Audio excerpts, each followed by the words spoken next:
What's up, guys? So today I'm going to be talking a little bit on Attack on Titan, and I just couldn't resist doing a short video just covering what I have read so far. So here's the deal. I have watched up until episode 25, and now I am on to reading the manga to continue it on from there. Someone commented earlier that there is an OVA that I should watch. And it ended up just being what I had already watched. It's the same thing, except it was also up to episode 25. And it was just under a different name, the Japanese name for the manga. Attack on Titan, or what it's called here, Shingeki no Kyojin. I'm currently on page 9 of chapter 38. That's right, I stopped in the middle of a chapter. By the way, the chapters aren't short, they're like 40-50 pages, so it's kind of FMA style. Anyhow, I got to tell you about it. So, spoiler alert.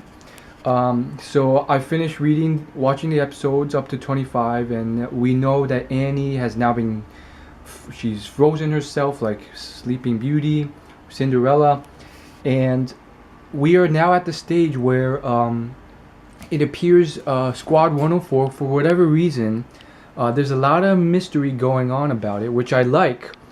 I hope they end up explaining this. There could be the off chance that it was just something bizarre that will never be explained. But Squad 104, which I guess they were all military police people, all of them were ordered to strip down into civilian clothing, put aside all their weaponry, while the commanding officers were completely in uniform with all the weaponry. So it was very bizarre. It was like, why are the commanding officers equipped to fight at a moment's notice, while the main infantry are housed up for days just casually in the house with nothing to do? So it was very bizarre, almost like someone in the organization higher up had ordered them to do so, because they didn't want the infantry to fight when the Titans arrived. So there may be some sort of traitor up there. And so here's where it gets bizarre. There's two big bizarre things. The first was the hairy Titan that showed up. He has super long arms, and this completely changed the tone of everything. It changes everything.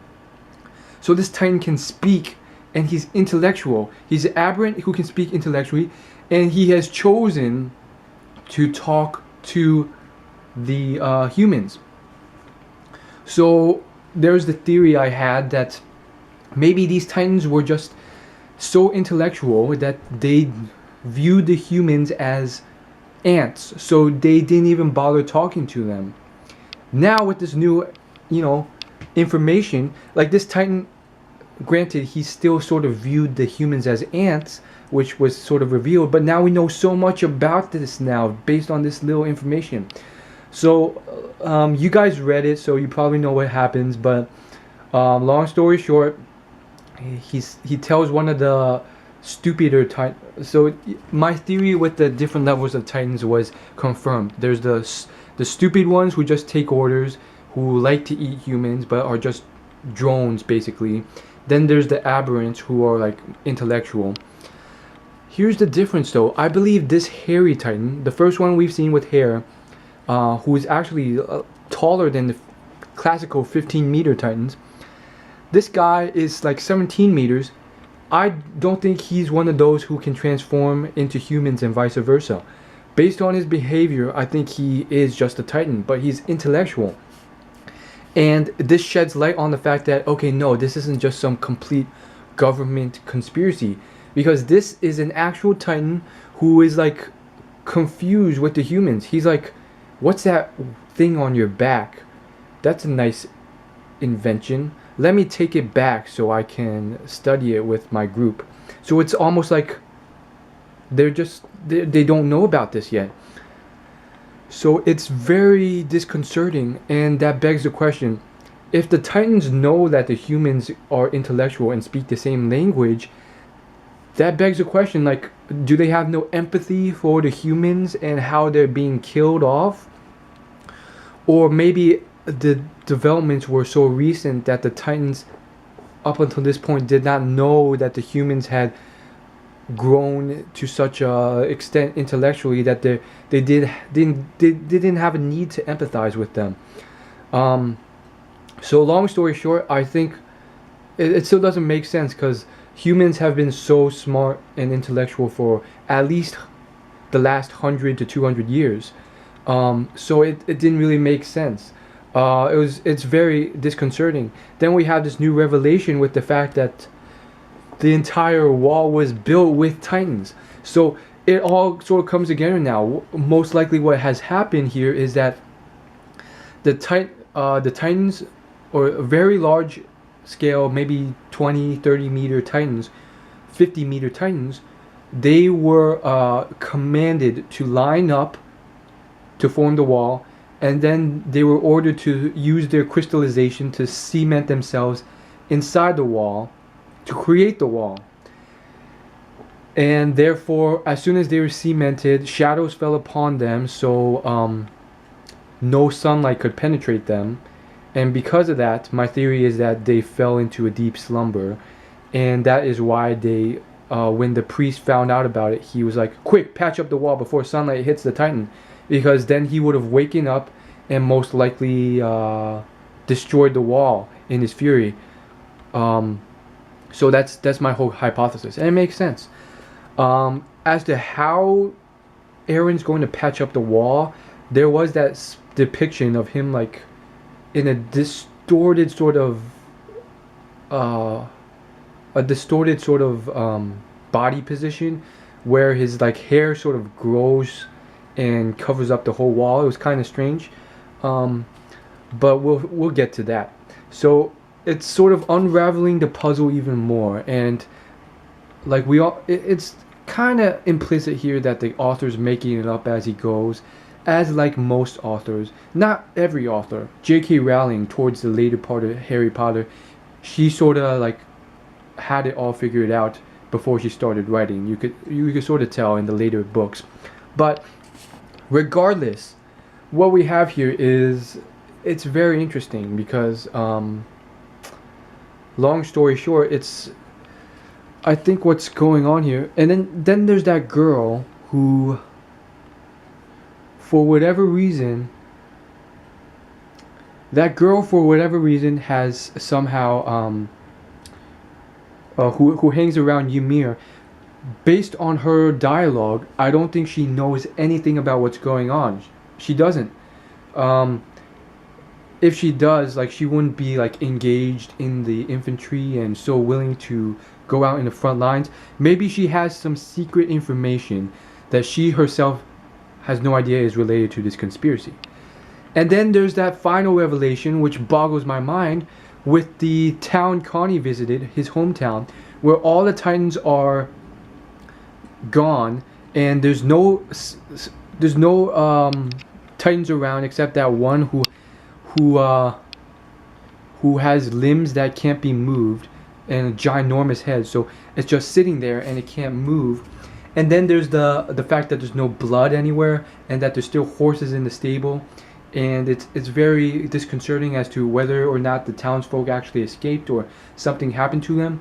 And so here's my theory on the whole thing, based on what's happened, and based on the fact that that big Titan, who looked like Connie's mom, said welcome back to Connie before they left. Before I get to it though, this irked me to no end. The stubbornness, the complete arrogance and ignorance that his commanding officer held. I hate it, but at the same time, I think the author employs it fairly well to a point of anger for the readers. I hate it so much. This guy shouldn't have been so stubborn. So Connie's like, I think I just heard that Titan say something to me, and on top of that, she looks like my mom. Instead of this, he bursts out in rage and says, and I quote, Connie, do you realize the situation we're in? Do you understand how many thousands of human lives our actions will affect? Or do you want to indulge in bizarre delusions is more important to you? If you're gonna let your imagination run wild, then at least use it to picture your family escaping. And if you're a soldier, do your best here and now.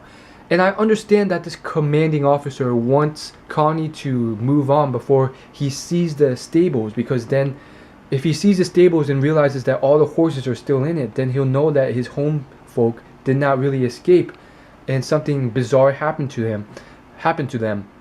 But to divert his attention in a way so in such anger, he should have at least said like, okay Connie, let's examine this beast, and maybe we can talk to this beast and figure out. This beast can talk, this titan can talk. We can talk to this titan and figure it out. And it just seems so obvious to me that this titan is a transformed version of his mom, and out of desperation, his mom is like in a desperate attempt, not really a desperate attempt, sort of just like a I've given up attempt. Welcome back, my son. I know you guys will probably just leave me here to die without asking questions, or probably kill me. I'll see you guys later. Sort of. That's the sort of welcome back sort of response, resignation sort of response she gave. But it angst me to a little bit. And finally, quite honestly, I probably would have killed that titan there as soon as I saw it, because it was so disgusting looking. The feeble limbs and the huge ginormous head, it sort of disgusted me to no end. But I'm glad they didn't. At least, it's probably gonna die there, and it's probably his mom, but it's still kind of sad. So my whole theory on this entire thing is that there's some way they go to these villages and they transform a lot of humans into titans, and from there, I guess what happens is maybe they wipe the memories of the humans, or they alter their thinking so that now they're just nothing more than zombies that eat humans in titan form. And I guess this mother was a defunct. For whatever reason, she couldn't be fully transformed, and that would explain her feeble body compared to her head. And so she was left there to die in her house.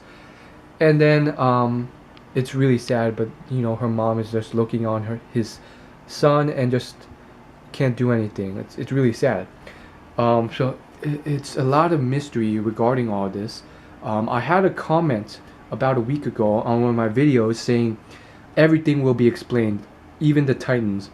Just keep reading.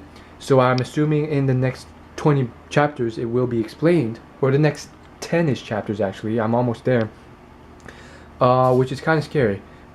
I don't think it will, but at the same time maybe it will, because like the whole thing is that like this is a new manga. I don't think the author would explain all the secrets so quickly, but it really just boggles my mind, which is good in certain ways, and at the same time a lot of it has sort of been revealed, and at the same time I want more to be revealed, and it's really sad in a lot of ways. So some of my theories have been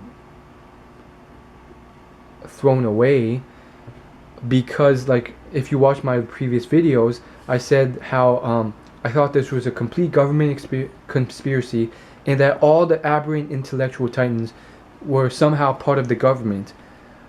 But this hairy titan coming in and being surprised with the grappling 3D maneuvering gear equipment that the humans had, and actually talking with the humans and asking questions and saying, what is this 3D maneuvering gear? How'd you get it? It asks so much questions. It's like they've had this gear for hundreds of years. Like what the heck is going on? You've not been here for so many years. What the heck is going on? What about the intellectual titan? What about Annie? She knew about all of this. I don't know. We'll wait to see what happens. As always, like, favorite, comment, and subscribe.